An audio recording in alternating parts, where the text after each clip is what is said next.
What's going on, you guys? TBR here, back yet again with another King of Fighters All-Star video. And in today's video, we are going to be taking a look at the 112 patch update, as we're going to be taking a look at the buffs to both Saiki and Mukai, and also we're going to be talking about those new in-game packages and giving you guys a little bit of a PSA when it comes to how you should be spending your rubies with this stuff, as well as something else that I think needs to be addressed when it comes to how Netmarble has been coming for our rubies recently.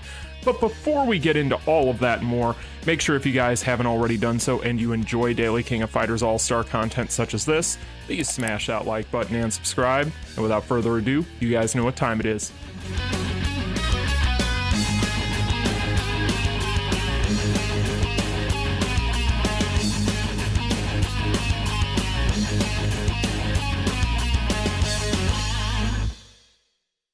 Alright, you guys, so the first thing I want to go ahead and talk about in today's video is of course going to be kind of what this entire patch was centered around, which is going to be the buffs to both Saiki and Mukai. So I did break down the buffs to these characters in yesterday's video. If you guys want to see that, a link will be in the description to that video if you haven't already watched it. I'll also go ahead and link the official forum post that breaks all of the updates to these characters down in detail, because I've already broken those down and I'm not going to be doing that again. However, the long and the short of it is, when it comes to what we talked about yesterday, when it came to Saiki, the big thing that we kind of addressed there is the fact that in PvE his biggest issue has always been his damage output, and therefore after we took a look at the buffs that they were going to be giving him, while they did address that somewhat, we didn't really figure that it was going to be enough to make him PvE viable, and that's still to this day, after playing around post buff with this character as well as Mukai, not going to be the case in my opinion. This is going to be a character, however, that is going to be phenomenal for things such as the KoF Originals week in Championship.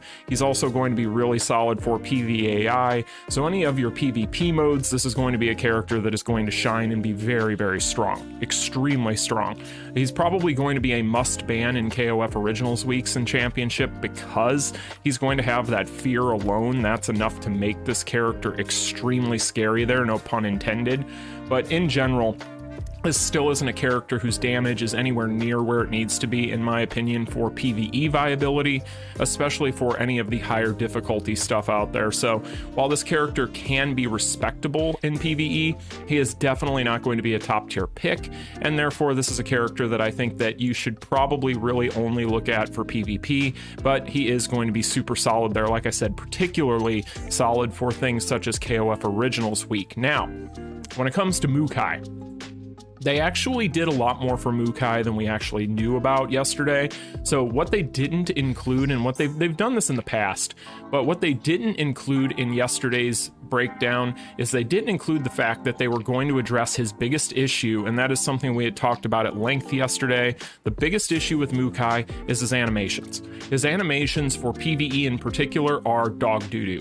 They're not good. However, they did go ahead and help him out in a little bit of a big way there, and what they did is they went ahead and they helped him out with his cancel windows.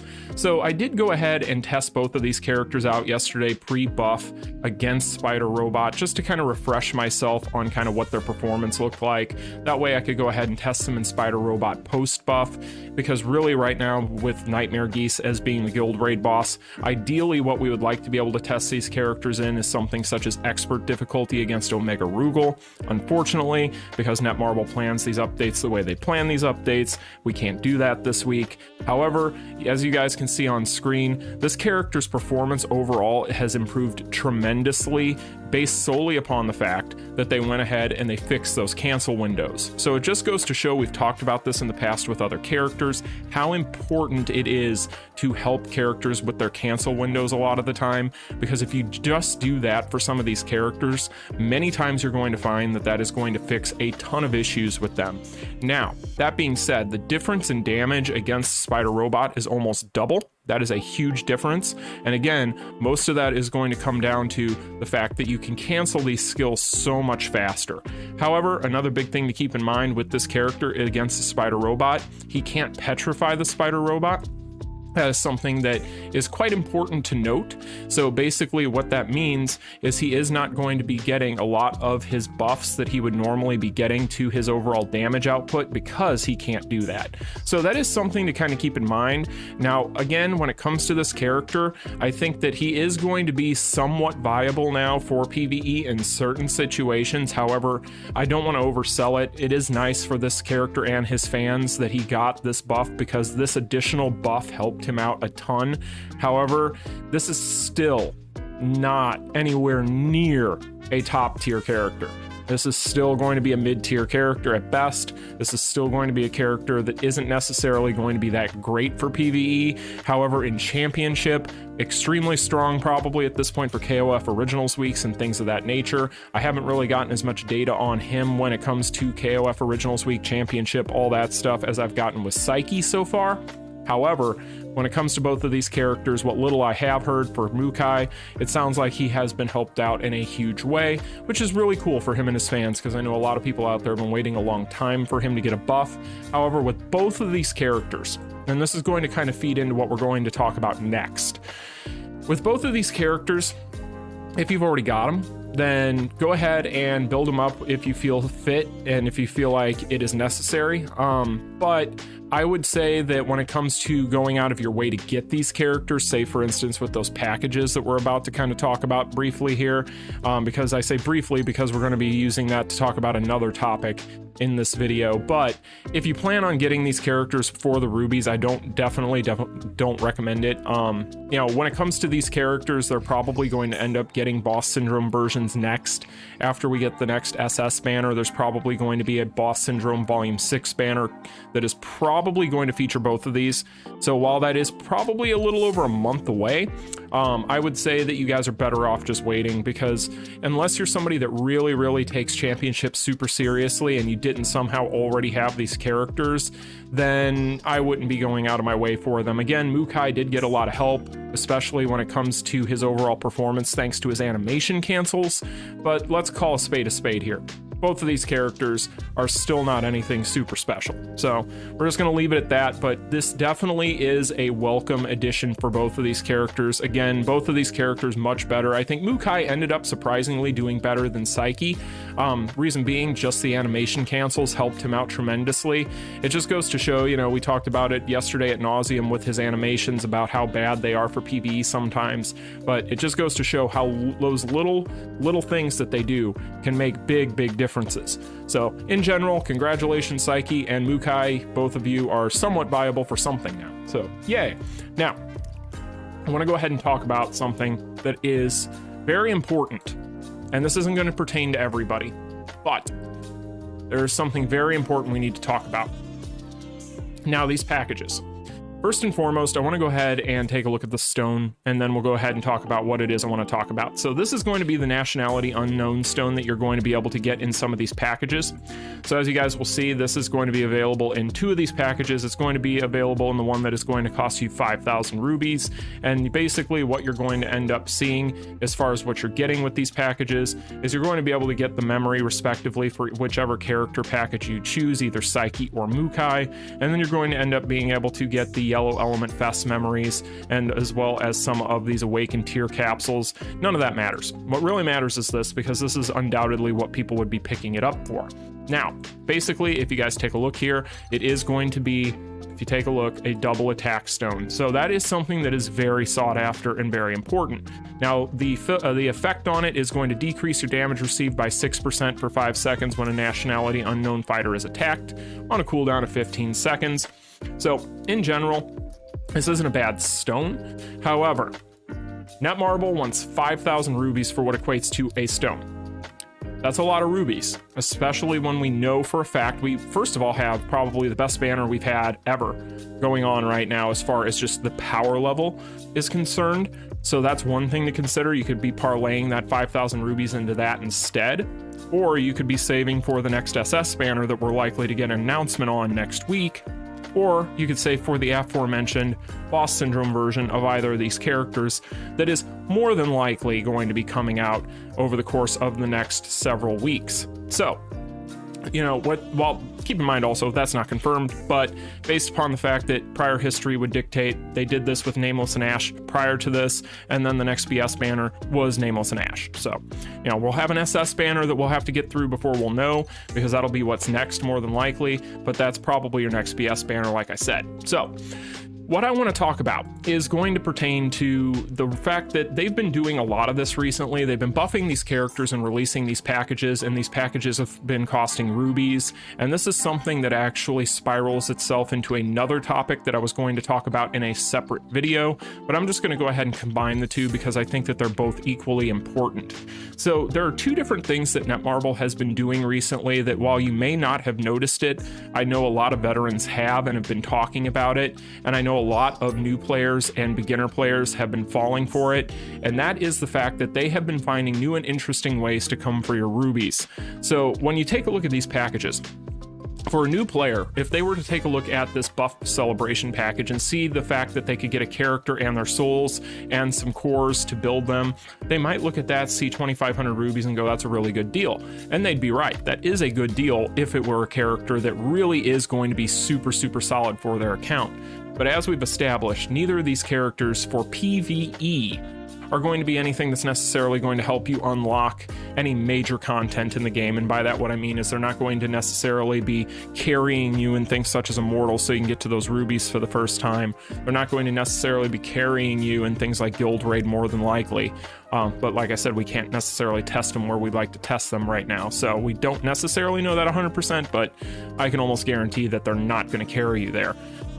So with that being said, when it comes to both of these characters, honestly, if these were characters that were super top tier, then yeah, this would make sense. This would actually be extremely valuable. However, I do see a lot of new people falling for these traps with these, and that's what I think these are. I think these are ruby traps. I think that if you're someone who is brand new to the game, falling for this is a waste of your rubies. I don't even necessarily think that this stone here for veterans is worth chasing after, especially when veterans right now have a lot easier of a time in things such as Chapter of Fight, where we can get a lot more of those boxes than a normal player would to get some of those stones, even though they're random. So, you know, really the big thing here would be the effect, and it's not like we're getting an extra 25% to our crit damage or anything like that. You know, decreasing our damage received is nice, but at the same time, I would argue that there are better effects out there that you could be saving your rubies for potentially a later release or something like that. You know, that to me is the most sensical way of approaching this. So I don't necessarily think you guys should be going for any of these. However, you know, like I said, this is a way for Netmarble to come after your rubies in ways that they hadn't been doing prior to the past several months. And there's another way that they've been doing it recently that I know a lot of new people have been falling for. And I know this doesn't pertain to everybody, but I've got to talk about this because you guys need to not do this. Don't do this. You're wasting resources. And what I mean is, I fully believe this. I believe that Netmarble decided that they were going to start rolling out a ton of rush dungeons that were really, really solid. Like this rush dungeon right now, super solid. Like the fact that we can be able to grind this thing and be able to make a bunch of those stone boxes thanks to the fact that we can get all this resources that we need to do so from doing this with the roulette is fantastic. A lot of the stuff on that roulette in general is fantastic. So the fact that they've tied those two things together is awesome. However, they've been doing a ton of these rush dungeons that are fantastic, and the problem is a lot of people that aren't veterans, that don't have, I'll show you guys, that don't have all this AP, and before this I had a ton more. Months ago I had hundreds of these things. And even me, I'm starting to get to a point where I'm trying to peel back just a little bit. You know, between the rush dungeons and Epic Quest, it's been expensive. But when it comes to that, a lot of new players, because they don't have a lot of AP, have been using rubies for AP. Do not do that. You're falling right into what Netmarble is wanting you to do, and that is something that I wanted to talk about here in this video, is the fact that between what they've been doing with those new in-shop packages and the way they've been coming after AP in a hard way, I think that Netmarble caught on to the fact that people were saving smartly for a lot of these banners because they'd caught on to what their schedule was and what the release windows were for these banners. And Netmarble has been brainstorming new and interesting ways to try and and drain people's accounts so they have to spend their rubies. Meaning, I think that what they're trying to do is they're trying to give us rush dungeon events that are tied to other events, like they've done several times over the course of the past couple of months, and making those in-shop items extremely valuable to try and force us to grind on them as much as possible, with the idea being that eventually we're going to run out of AP, and eventually we're going to have to use some of our rubies in order to continue to grind on this stuff. Do not do that. Do not fall into that trap. Start budgeting smartly. If you're a new player and you are spending your rubies on AP, you're screwing up your account. You have a finite amount, even though at the beginning it may not seem that way, that you have a finite amount of rubies that are free to play on your account that you're going to be able to grind. And if you are misusing them or misspending them, you are going to regret it. Do not do this. If you need other ways, and I have an entire video on how to get AP in this game on my channel. If you guys really come down to it, need more AP, and you've already gone in and you've gotten it from, like, for instance, your exchange shops and so on and so forth, go up here to the exciting roulette, do your ads every day in general with this thing, and just roll for AP if you need it that bad. Don't use your rubies. You know, at the end of the day, the exciting roulette, in my opinion, I was intending on doing like a mini video on the exciting roulette for months and I never did it. But the exciting roulette, in my opinion, is the MVP with some of these permanent events that are around in this game that a lot of people don't even pay attention to. This thing is absolutely amazing. So if you ever need a particular resource like AP, you can come in here, because as you guys can see, I actually had, before this rush dungeon started, about 1,200 tickets. So I've gone through quite a few. You can use this thing if you need cores, which is what a lot of people use it for. If you're really in a pinch, you can use it for skip tickets, but I wouldn't recommend it. I would really just recommend these core boxes or the AP. Either way, though, you can do these ads 5 times a day and you can get a lot of resources here. So my recommendation to you new players out there, I've heard a lot of people talking about using rubies on AP. I've heard several different people, whether it be on Discord or Reddit or the like, say this. Do not do that, because this stuff gets expensive if you're planning on buying it, and you do not want to fall into the trap of needing to buy this stuff if a character gets dropped that you just can't live without, and they will find a way to drain you if you fall into that trap. So that is something I really wanted to address here, because I know that there have been several different ways that Netmarble has been doing things lately over the course of the past couple of months, and I do think that they had the idea in mind in doing these rush dungeon events to where they were just going to make these things so good that they were going to basically force us to use a ton of AP, and they've been rolling these things out so regularly that it's gotten to the point where a lot of people out there are starting to get low, and I know a lot of people are starting to feel pressured into potentially doing this, and if you're doing that, you are going to regret it in the long run. So at the end of the day, you guys, I think that that pretty much covers this patch update. Like I said, it's a patch update, so it's not a major update. I just wanted to go ahead and briefly touch on those couple of topics there that I just talked about, because I do think it's important for a lot of players out there to remember some of this stuff. And when it comes to the buffs to these characters, like I said, when it comes to Mukai, he got a lot of help thanks to the animation cancel windows on his skills getting changed. Again, that was something that they didn't mention to us yesterday in that patch notice. So basically, I do think Mukai ended up being a better beneficiary overall than Saiki, but with Saiki in things such as Championship, PVAI, so on and so forth, particularly when it comes to Championship, it's going to be KoF Originals Week. However, this character in that capacity is going to be a monster, absolute monster. I'm not entirely sure, like I said, with Mukai as much when it comes to PvP for like KoF Originals weeks. I've only really gotten messages about Saiki on this, but basically that is the update, you guys. I hope you found it informative. If you did, make sure you smash that like button and subscribe, and until the next one, you all take care. Peace. Continue.